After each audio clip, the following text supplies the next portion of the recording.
বন্ধুরা, কেমন আছো সবাই? এই যে গুড মর্নিং। আশা করছি তোমরা সবাই ভালো আছো আর আমরাও ভালো আছি। আমি বসালাম বাটা মাছ ভাজা, 3 পিস বাটা মাছ, আর আছে 2 পিস জাপানি পুঁটি মাছ সেদিনের। তো এই কটা আজকে সব একসাথে মিলিয়ে ঝুলিয়ে করবো, তোমাদেরকে তো বলেইছিলাম। তো হচ্ছে মাছ ভাজা বসিয়ে দিয়েছি, এখানে বসিয়েছি হচ্ছে ওই যে ভাত, আর এখানে আছে লাউ চিংড়ি। এটা শুকনো কড়াইতে জাল দেবো, মানে জল ছাড়া জাল দেবো, যেহেতু এটা শুকনো পদ, তার জন্য। এই একটু কিছু ধরলে পরে এই হাত ধোয়া খুঁতখুতানি পিতপিতানি। তো আজ হলো রবিবার, এখন বাজে সকাল 8:35, এখনো হয়নি, 8:35 হয়নি। 7:45 সময় বর মশাই ডাকলো, উঠলাম, উঠে শেরুকে দুজনে মিলে জম্পে সাদর করলাম। এটা আমাদের প্রত্যেক দিনের রুটিন, যদিও বা বলি না, তবু আজকে বললাম, হঠাৎ করে মনে হলো ডিটেলসে বলার। তারপরে বাসি কাজ সারলাম, তারপরে রান্নাঘরে আসলাম, রান্না শুরু করে দিলাম। ও পটলটা বের করিনি, পটলটা বের করবো, পটল পোস্ত। আর কোথায় পটল, এই যে চিড়ে লবণ হলুদ মাখাবো। আগে মাছটা হোক, কারণ এটা দেওয়ার জলদি আমার নেই, 2 পদ আছে। টমেটো দিয়ে মাছ করবো, এটাকে টমেটো বের করতে হবে, টমেটো দিয়ে মাছের ঝোল করবো, ব্যাস। আর হচ্ছে এই লাউ চিংড়ি দিয়ে দেবো। আর আগামীকাল আর্লি আছে, তার জন্য আগামীকালকের জন্য আমি করে রাখছি, বুঝলা? কেন বুঝবে না? ওটা কি অবুঝ যে বুঝবে না? লঙ্কা, চলো আপাতত এখন আর কিছু নেওয়ার নেই, যাই পটলটা করতে।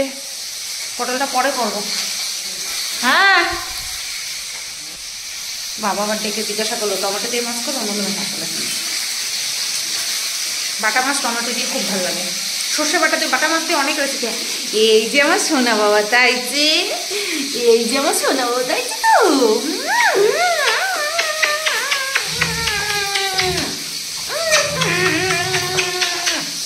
তোমার সব কিছুতেই না, তোমার আদর করলেও না কেন? আদর করলে তো নাক কেন তোমার? বদা, খুব বদ। চলো তাহলে মাছটা আগে করে নিই, তারপরে গিয়ে পটলটা ধীরে সুস্থ করবো।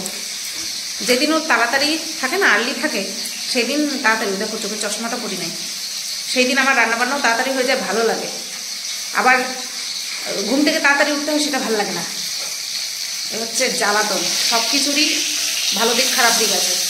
এইটা আমি যতই তাড়াতাড়ি করি না কেন, আমার সেই 11টা তো বাজবে, 10:30 11টা, খুব তাড়াতাড়ি হলে। আর আজকে অনেক সময় লাগবে। আমি সকালবেলা উঠেই এই মানে রান্নাঘরে এসে মাছ ভাজার আগে মাছের বাটিগুলো ধুয়ে রেখে দিয়েছি, কারণ ওই থাকবে, থেকেই যাবে, সেই লাস্টে গিয়ে মাজবো। তার থেকে ওই লেখা চুকিয়ে দিয়েছি। এই যে মুখটা, এই যে বাটি, এই আরেকটা বাটি, আগে থেকে লেখা চুকিয়ে দিয়েছে। চলো করে নিই। এক পাশ ভাজা হয়ে গেছে, এই যে আরেক পাশ উল্টে দিয়েছি। ও ভাতটাও হয়ে গেল, মানে উতরে গেল। বন্ধ করে দেবো। হ্যাঁ, 13 মিনিট পর গুনে আবার চালু করবো। 8:37-এ বন্ধ করলাম, 37, 10-এ 47, আর 3-এ 50, একদম কাটায়। 8:50-এ গিয়ে ভাত বর দেবো। এর মধ্যে টমেটোটা কেটে ফেলি।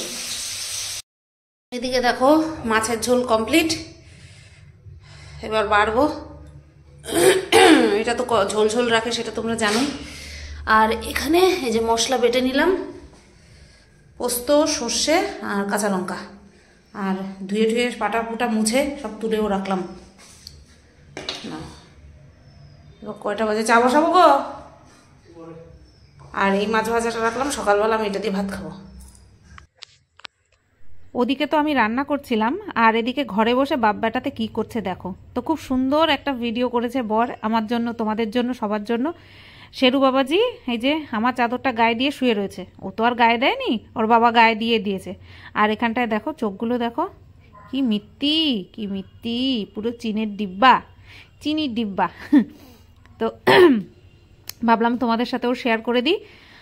ও বলল যে দেখো তোমার ফোনে একটা ভিডিও পাঠিয়েছি। তা আমি দেখলাম, দেখে প্রাণটা জুড়িয়ে গেল।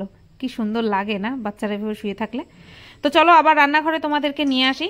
আজকে করব হচ্ছে পটল পোস্ত। তোমাদেরকে তো বলেইছিলাম যে আগের দিন কেটে রেখেছি, তারপরে মশলাও করা হয়ে গেছে। এবার আমি পটল পোস্ত কিভাবে করি সেটাই তোমাদের সাথে শেয়ার করব। দেখা যাবে আমি শেয়ার করলাম না, তোমরা অনেকেই হয়তো বললে শুধু তুমি পটল পোস্তের রেসিপিটা শেয়ার করলে না। তো এখানে তেল আমার যা ছিল তার থেকে আমার মনে হলো আরেকটুখানি হয়তো লাগতে পারে, তারপরে দিয়েছি কিনা আমার সঠিক মনে নেই, কারণ পরের দিন আমি ভয়েস ওভার দিচ্ছি। ফোড়ন দিলাম কালো জিরে, তার আগে পটলগুলো কিন্তু আমার ভাজা হয়ে গেছে, ওটা তো আর দেখানোর মতন কিছু নেই। কালো জিরে ফোড়ন দিয়ে দিলাম 1 চিমটে হলুদ, দিয়ে এবার এই যে বেটে রাখা মশলা, এর মধ্যে আছে পোস্ত, সর্ষে আর কাঁচা লঙ্কা দিয়ে দিলাম। দিয়ে তারপরে লবণ অ্যাড করব, যেহেতু সর্ষে রয়েছে তার জন্য লবণটা অ্যাড করে দেবো যাতে তিতো না হয়ে যায়। এমনিতেও সর্ষের পরিমাণ একদমই কম ছিল। তো এই যে দেখো, এরপরে আমি লবণ অ্যাড করব। লবণ অ্যাড করে খুব সুন্দরভাবে কষিয়ে নেব। কষিয়ে নিয়ে তারপরে কিন্তু আমি দই দেব। আমার শ্বশুরবাড়িতে পটল পোস্ত সবসময় আস্ত পটল করা হয় না, মাঝখান থেকে ভাগ করে নেওয়া হয়, মানে খোসা ছাড়িয়ে ভাগ করে নেওয়া হয়, আর হচ্ছে তোমার পেঁয়াজ দিয়ে করা হয়, সেটাও ভালো হয় খেতে অবশ্যই। আর আমি কিন্তু ওইভাবে করি না, আমার ওইভাবে খুব একটাও যে ভালো লাগে সেরকম না, মানে এইটার থেকে কম ভালো লাগে। ওটা ভালো লাগে, এটার থেকে কম ভালো লাগে। তো আমি কি কথা বলতে বলতে কি মশলা দিয়েছি সেটা নিশ্চয়ই তোমরা খেয়াল করেছো। লবণ দিয়েছি, চিনি দিয়েছি, কারণ পোস্ত সর্ষের আইটেমে চিনি দিতেই হয়, আর এটা তো নিরামিষ আইটেম, তার জন্য চিনি তো লাগবেই। আর দিলাম কি সামান্য একটুখানি লঙ্কার গুঁড়ো, যাতে কালারটা সুন্দর আসে, এছাড়া আর কিছু না। তো এটাকে বেশ একদম ধিমা আঁচে ভালো করে কষিয়ে নিচ্ছি। এটা কষে গেলে তারপরে দেব দই। 1 চামচ মতন দই আমি ভালো করে ফেটিয়ে রেখেছি, তো সেটাই অ্যাড করব। এই যে দেখো তেল ছেড়ে দিয়েছে, এবার আমি এর মধ্যে দিয়ে দেব দই। আচ্ছা, দইটাতে যেহেতু একদমই জল ছিল না, তো তার জন্য আমি একটুখানি জল অ্যাড করে নিলাম যাতে করে কষাতে সুবিধা হয়। তো চলো, এই যে দেখবে একদম ঠান্ডা ঠান্ডা দই, এই দেখো জল ছাড়া একদম ভালো করে ফেটিয়ে নিয়েছি। পরে বাদবাকিটাও আমি অ্যাড করে দিয়ে ভালো মতন কষিয়ে নেব।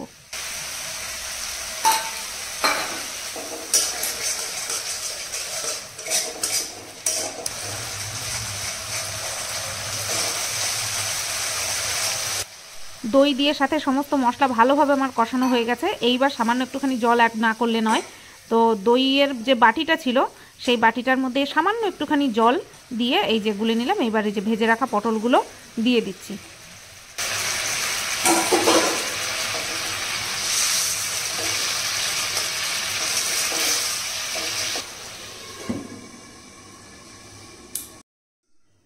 তো দেখো বন্ধুরা, পটল পোস্ত আমার একদম রেডি।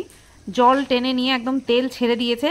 তেল কতটুকু দিয়েছিলাম তোমরা নিজের চোখেই দেখেছো, তারপরে আমি আর কিন্তু তেল অ্যাড করিনি, আমার না মনে নেই, তার জন্যই আমি বললাম প্রথমে শুরুতে ভয়েস ওভার দিতে গিয়ে কথাটা। তো পটল পোস্ত আমার রেডি। গ্যাসটাকে বন্ধ করে দিয়ে আবার খানিকক্ষণের জন্য ঢেকে রাখবো। তো দেখো কত সুন্দর কালার এসছে। তো বন্ধুরা, ফাইনালি হলো। রান্নাঘর গুছিয়ে মুছে নিয়ে যবে থেকে রান্নাঘর করেছি তবে থেকে, মানে নতুন করে করেছি তবে থেকে আর কি হলো রে, মোছার পরে আর ভেতরে যাই না। ওই বাটির মধ্যে চাল ভিজিয়ে রাখলাম দুপুরের, কারণ সসপ্যান ফাঁকা হতে সময় লাগবে, মলিনা দিয়ে আসবে তারপরে। চলো বন্ধ করে দিই। কি হলো রে, কই তুই? মলিনা দি মনে হয় আসছে, মনে হয় মলিনা দিয়েছে। হ্যাঁ চলে আসো চলে আসো চলে আসো, বাড়ি খাবা, মুখে বাড়ি খাবা, চলে আসো দিকে চলে আসো, যাও ঘরে ঢোকো। হ্যাঁ বাজে সেটা তো বললাম না, বাজে 10টা 50, না 50 53, 10টা 53 বাজে। আর এইমাত্র কাজবাজ কমপ্লিট হলো। আমি সবে বলতেছিলাম মলিনাদি যে সসপ্যান খালি হইতে দেরি আছে, মলিনাদির আসতে দেরি আছে, আমি এই ছোটো বাটিতে চাল ভিজিয়ে রাখলাম। কইতে কইতে সেরু চিৎকার করছে, তুমি এসে বসতো। চলো রান্নাবান্না হলো, এবার দেখি একটু যদি শর্ট ভিডিও করি। গতকালকেও ছাদে গিয়ে আর শর্ট ভিডিও করতে পারিনি, একটা করেছিলাম, সেটা নাচের ভিডিও, সেটা কমেডি ভিডিও না। এবার দেখা যাক আজকে কতদূর কী হয়। গত পরশুদিন হলো 10:30টার মধ্যে, 10:25-এর মধ্যে কমপ্লিট। গতকালকে 11:15, আজকে 10:53, আস্তে আস্তে করে টাইম বাড়ছে। ওই মশলা বাটাবাটির যদি না খেল হতো তাহলে হয়ে যেত, তাড়াতাড়ি হয়ে যেত, তাও তাড়াতাড়ি হয়ে যায়।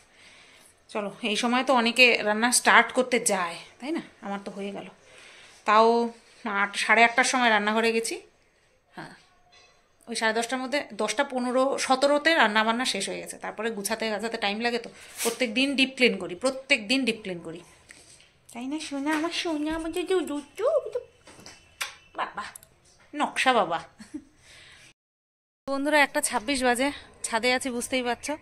একটা ভিডিও নিচে করে বাদ বাকি 4টে ছাদেই করলাম। ছাদেই ভালো লাগে, আর লাইটটা বেশ ভালো পাওয়া যায়, তো নিচে সেরকম আলো নেই, তো নিচে করতে ভালোও লাগে না। আর যেহেতু ইউটিউবে ফিল্টার একদমই নেই, তার জন্য ওই ছাদে এসেই করি। তো 1:30 বাজতে যায়। এই জামা কাপড়গুলো তুলবো, জামা কাপড়গুলো নিয়ে নিচে যাব, স্নান করব। এই তো বললাম গিয়ে আগে ভাতটা বসাবো। তোমরা জানো আমি আগে ভাত করে রেখে তারপরে স্নান করি। শেরুকে আনলাম, শেরু নিচে গেছে, মনে হয় পটি ফটি করেছে, তার জন্য ওপরে আর আসছে না। যাই গিয়ে দেখি কি অবস্থা। এগুলো তুলে নিয়ে যাই। ওই বাড়িতে আমাদের ওই যে বাড়িটা দেখতে পাচ্ছ, দাঁড়াও হাত দিয়ে দেখাচ্ছি। এই যে এই বাড়িতে কত পায়রা ভর্তি। এই বাড়িতে আলাদা করে বড় ঘর করা আছে পায়রার, 3 তলাতে। শীতই পড়ছে না গো, শীতই পড়ছে না মোটে। কালকে একজন কমেন্ট করেছে তোমার তো শীত পছন্দ না। শীত পছন্দ ছিল না, এখনও না, কিন্তু এই রকম এটা খারাপ জানো তো। এই কড়া শীত পড়ার সময় একদমই শীত নেই। তোমরা ভাবতে পারবে না যে নিচে আমি ঠান্ডায় কি কষ্ট পাই, কিন্তু এবার সেই কষ্ট পাওয়া তো দূরের কথা, আরামই পাচ্ছি না। কষ্ট পাওয়া তো দূরের কথা, জানি না কবে ঠান্ডা পড়বে, চুটিয়ে ঠান্ডা পড়বে কবে জানি না। চলো যাই, নিচে যাই। বন্ধুরা 3:45 বাজে, আর এইমাত্র শেরুকে খাইয়ে উঠলাম। খাওয়া হয়েছে তো অনেক আগে, 3টের সময় রান্নাঘরে এসে ভিডিও পোস্ট করেছি, ব্লগ ভিডিও, টাইটেল থাম্বনেল বানিয়ে। তো খেতে বসেছি। আমার তো সবসময়ের অভ্যাস খেতে বসলে ভিডিও একটা চালিয়ে তারপরে খাওয়া। ইউটিউবের ভিডিও নয়, এমনি ফেসবুক বা অন্য কোনো বই, মুভি এই সমস্ত চালিয়ে খাওয়ার অভ্যেস। তো আজকে তো বাটা মাছ হয়েছে, সকালবেলায় বাটা মাছ ভাজা দিয়ে ভাত খেয়েছি, আর ঝোলের মাছ দিয়ে দুপুরবেলা খাবো। অর্ধেক খেতে খেতে গলায় ঢুকলো কাটা। সেই কাটা এখনও বিধেই রয়েছে। কথা বলার ধরন দেখে বুঝতে পারছো, চোখের জলে নাকের জলে এক হলাম আমি। গলায় আঙুল দিয়ে বমি করার পর্যন্ত চেষ্টা করলাম, মানে বমি করার চেষ্টা করলাম মানে কি, গলায় আঙুল দিয়ে কাটাটা বের করার চেষ্টা করলাম, তাতে করে বমি চলে আসলো, বাট কাটা বের হলো না। কাটা যেমন এটা সেরকম বিধে রয়েছে, ঠিক আছে। তো কি আর করব, ওইভাবেই রয়েছে। মানে যতবার ঢোক গিলছি, আর দেখবা যেটা করা বারণ, যে সময় যেটা করলে বেশি কষ্ট হবে সেটাই হয়। বারবার ঢোক গিলছি, আর তাতে করে আর মারাত্মক পরিমাণে চারপাশ থেকে কাটার খোঁচাটা লাগছে, মানে চোখ থেকে জল বেরিয়ে যাচ্ছে, কানে মাথার মধ্যে ঘু ঘু করে বাজছে, এরকম হচ্ছে। মানে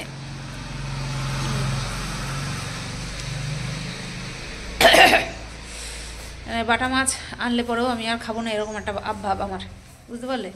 মারাত্মক পরিমাণে কষ্ট হচ্ছে আমার। ভিডিও করা তো দূরে থাক, আমি এখন গিয়ে একটুখানি বসে তারপরে শুয়ে পড়বো। হঠাৎ করে তো আর শুয়ে পড়তে পারবো না, একটুখানি বসে নিয়ে তারপরে শোবো। পুরো বেকার লাগছে। কি করে হোম রেমেডি দেখলাম, গলায় মাছের কাটা বিঁধলে কি করবে, না আছে ঘরে লেবু যে চুষে খেয়ে গলার কাটা নরম করব। এখন ভরা পেটে লবণ জল খেতেও পারবো না, বমি হয়ে যাবে। ভিনিগার আছে ঘরে, বাট ডেট এক্সপায়ারি হয়ে গেছে হয়তো, কোনো উপায়ই নেই। গলায় গামছা ঢুকিয়ে, যেহেতু গামছা খসখসে, তো গামছায় আঙুলের মধ্যে গামছা ঢুকিয়ে গলার মধ্যে ঢুকালাম, কিচ্ছু বের হলো না, অনেক ভেতরে ঢুকেছে, অনেক ভেতরে গিয়ে বিধে রয়েছে, ঠিক এই পোর্শনটায়, তো ওইখানটাকে আর আঙুল যায়। গুড ইভিনিং বন্ধুরা। তো এখন বাজে সন্ধ্যে 7:07 মতন, 7:10। আর সন্ধ্যাবেলা ঘুম থেকে উঠলাম, উঠে সন্ধে পুজো দিলাম, দিয়ে গেছিলাম একটুখানি দোকানে, সামনের দোকানে, এই যে মুড়ি আনতে, মুড়ি আনতে গেছিলাম। কালকেই মুড়িটা শেষ হয়েছিল, তো আজকে গিয়ে নিয়ে আসলাম। কালকে আর নিয়ে আসার কথা মনে ছিল না, আজকে গিয়ে নিয়ে আসলাম। দুপুরবেলায় যাবো ভাবছিলাম, কিন্তু ওই শর্ট ভিডিও করতে করতে তারপরে আর যাওয়া হয়নি। আর গলার কাটায় মারাত্মক পরিমাণে কষ্ট পেয়েছি, তোমাদেরকে বলেছি। তারপরে তোমাদেরকে বলে রেখে শেরুকে খাওয়ানোর পরে তারপর তোমাদের সাথে কথা বলেছি। তারপরে গিয়ে প্রচণ্ড পরিমাণে আমি কেশেছি, প্রচণ্ড পরিমাণে গলায় প্রেশার দিয়ে কেশেছি। তারপরে আস্তে আস্তে দেখি সেই কাটা কাটা ভাবটা আর নেই, হয়তো বেরিয়ে গেছে, কারণ কাশলে পরে তো বেরোবে, তো বেরিয়ে গেছে হয়তো। কিন্তু গলায় এত প্রেশার পড়েছে আমি ঢোক গিলতে পারছি না এখন, এত কষ্ট হচ্ছে। এটা তাও সহ্য করা যায়, কিন্তু ওই যে ঢোক গিলতে গেলে এই কাটার মতন বিজছে, যে কাটা বলতে গেলাম তখন একটু লাগলো, আছে না গেছে বুঝতে পারছি না। তবে হ্যাঁ, তখনের মতন আর খোঁচাটা লাগছে না, কাটা জানি না কি হয়েছে, জানি না। তো চলো এখন একটুখানি চা খাই, আজকে বড় কাপে চা খাবো, কারণ গলায় অনেক প্রেশার পড়েছে, তো চা খেলে যদি একটুখানি আরাম পাওয়া যায়। চলো চা করে নিই। তো বন্ধুরা, ভিডিওটার আমি এন্ড করিনি, তো এন্ড করতে এলাম। আসলে গতকালকে এন্ড করবো কি, শরীর খুব খারাপ লাগছিল আর ঘুম ঘুম পাচ্ছিল, খারাপ বলতে ঘুম ঘুম পাচ্ছিল, আর মনটাও কেন যেন হঠাৎ করে দুম মেরে গেল, তার জন্য আর করতেই পারলাম না ভিডিও। না কন্ট্রোভার্সি চ্যানেলে ভিডিও করেছি, না হচ্ছে তোমার এই ভিডিওটা এন্ড করেছি, তাই ভাবলাম ভিডিওটা এন্ড করে দিই। গলার ব্যথা এখন আপাতত একদমই নেই, আর গলা কাটা রয়েছে কিনা সেটাও বুঝতে পারছি না, আমার মনে হয় তখনই চলে গেছে, ওই যখন খুব কেশেছি তখনই মনে হয় চলে গেছে। তো যাই হোক, বাটা মাছ দেখলে এবার একটুখানি আতকে উঠবো আমি, ভয় লাগবে। আর হতো না, মানে ওই ভিডিওর দিকে নজর ছিল, আর বাটা মাছে এমনি প্রচণ্ড কাটা থাকে, সবচেয়ে বেশি কাটা মনে হয় ফলি মাছের থেকেও মনে হয় বাটা মাছে কাটা বেশি, তো তার জন্য ঢুকে যাওয়াটা, কাটা ঢোকাটা খুব স্বাভাবিক। আজ পর্যন্ত এতদিন ধরে ভিডিও করছি, কোনোদিনও আমি তোমাদেরকে এই কথা বলিনি যে কাটা ঢুকেছে, কাটা ফোটেইনি কোনোদিনও, বলবো কি। তো কালকে হয়েছে, আমার যেন জান প্রাণ সব বেরিয়ে যাচ্ছিল। যাই হোক, এখন আমি সুস্থ আছি, ভালো আছি, এটাই হচ্ছে সবচেয়ে বড় কথা। আর তোমরাও ভালো থেকো, সুস্থ থেকো। ভিডিওটা এই পর্যন্তই, টাটা।